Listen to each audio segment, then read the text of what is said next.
Moment ago about that, Jennifer Oberstein, and also another eyewitness, Elliot Walker, who is actually a producer here on the Today Show. Elliot, can you hear me? Yes, hi Katie. Hi Elliot, tell me where you are and what you saw. Well, I live in this area. I've returned to my apartment, but I was walking down the sidewalk delivering my young daughter to school, and we heard a very loud sound, the kind of sound you hear when a plane is going fast past you, followed by an enormous crash and an immediate explosion. I don't think we could feel shock waves, but we sort of felt like we did.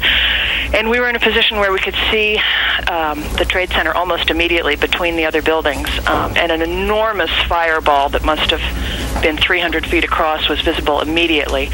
A secondary explosion, I think, and then plumes of smoke. There must have been a 3-block cloud of white smoke. Now, from where I was on the street a moment ago, you can in fact see smoke leaving the building on 3 sides. It seems to be coming out on at least 4 or 5 floors.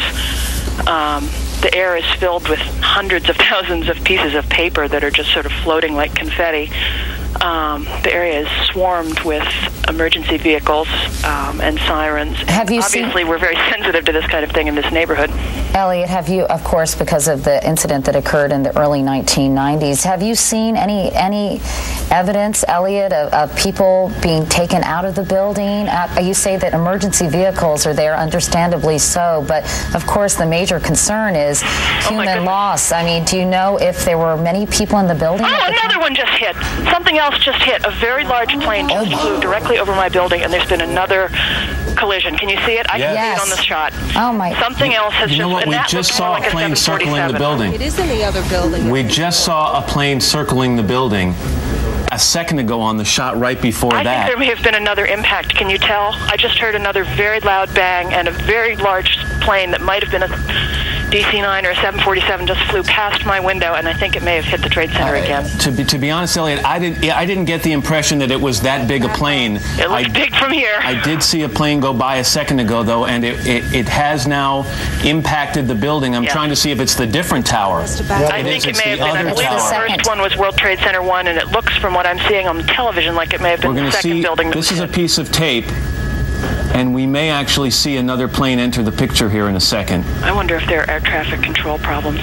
Let's go back to Jennifer Oberstein, who was talking to a second ago. Jennifer, did you see this happen? Hello? Did you just see this happen, Jennifer? Matt, I've never seen any. It looks like a movie. I saw a large plane, like a jet, going immediately headed directly into the World Trade Center. It just flew into it, into the other tower, coming from south to north. I watched the plane fly into the World Trade Center. It was a jet. It was a very large plane. It was going fast. It went past the Ritz-Carlton Hotel that's being built in Battery Park. It flew right past it, almost hit it, and then went in. This is so shocking, of course, to everybody watching. I've never seen anything like it.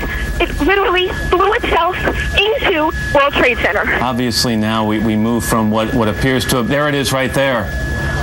Again, I'm looking from south to north, and it went into the one on the right. That appeared to be at least a 727. We saw it a second ago. Here comes the videotape that we just showed you. You will see what appears to be a large plane. It could be a 727 right there, maybe even bigger, flying right into the side of the World Trade Center. It was at least a 727. It was a jet. I couldn't believe my eyes watching it right above me. And now you have to move from talk about a possible accident to talk about something deliberate that has happened here. We're going to immediately check with air traffic control in the area to find out if they had contact with either of these planes before the accident. But what we've just seen is about the most shocking videotape I've ever seen. What are the odds of 2 separate planes hitting both towers? Elliot, are you still there? Hello? Elliot? Yes, I'm still here, Katie. So, Elliot, what can you see right now from your perspective? I don't face in that direction. I can't see anything personally. It is completely impossible to understand why this is happening and to figure out what in the world is going on.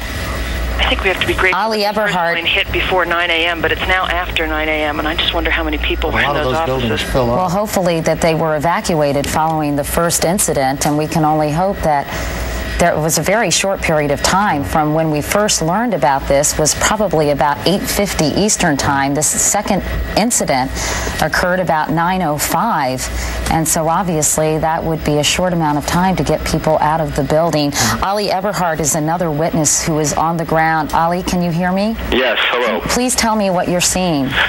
Well, I live in Lower Manhattan. I face the North Tower, the north side where the first plane crashed into the building, and right now there's a lot of chaos on the ground, a lot of emergency vehicles. Everyone from the World Financial Center has exited and is walking north up to Battery Park North. There's just mass and mass of people walking north uptown of Manhattan. I happened to look on the first tower, and I actually saw people waving where the first plane crashed through, and then it was unbelievable seeing this second jet come crashing into the second tower. What is going on?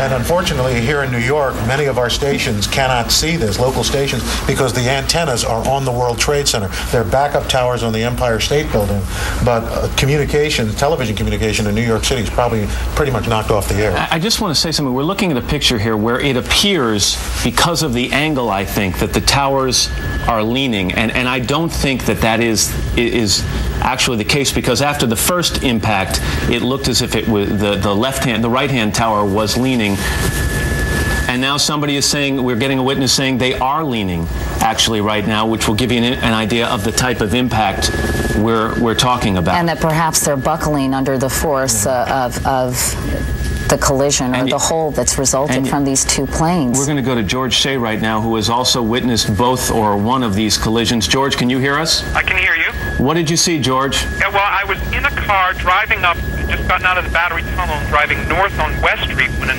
enormous explosion happened. And I think it was larger than a construction explosion. I looked out the window, and what appeared to be an enormous tire smashed into the ground, and I believe it hit the car to the right of me. And it was just so scary, and there was also a ton of debris fall. And I jumped out of the car and I ran south away from the building because I thought there would be further explosions.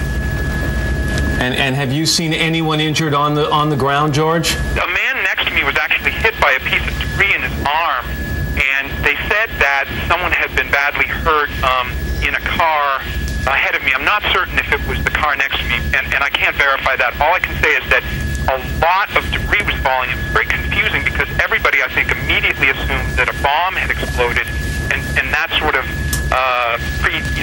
had people thinking that further bombs may explode. So there was sort of a rush away. Did you see, George, the second plane, that jet, fly into the other Twin Tower? I heard two explosions, however.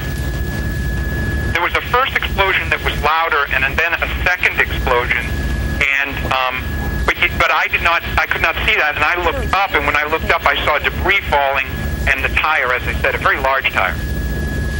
Well, of course, this is, as we've said, completely shocking video and a shocking turn of events, and we've been talking here that the first incident, one might surmise that it was some kind of accident, and then to have a second, what appeared to be 727 jet, of course, the question of terrorist activity has to surface, and the question of whether this was an intentional terrorist act of some kind. You know, keep in mind that we're in an area here where there are three major airports. You have Newark Airport, Kennedy Airport, and LaGuardia Airport, all within several miles of the World Trade Center.